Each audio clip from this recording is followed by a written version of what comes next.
Welcome back to Gear Up Windows YouTube channel.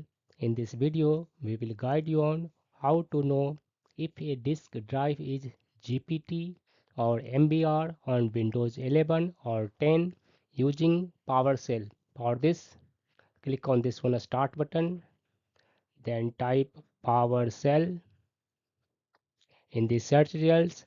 Right click on this one Windows PowerShell entry.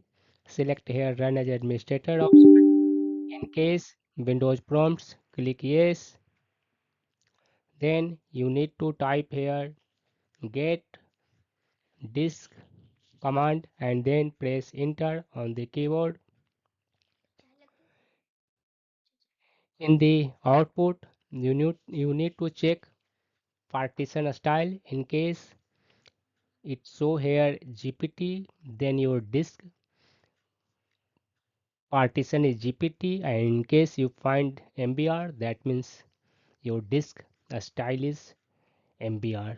That's all about this video. If you are new to our channel Gear Up Windows, kindly subscribe it. And if you love this video, press thumbs up. Bye bye.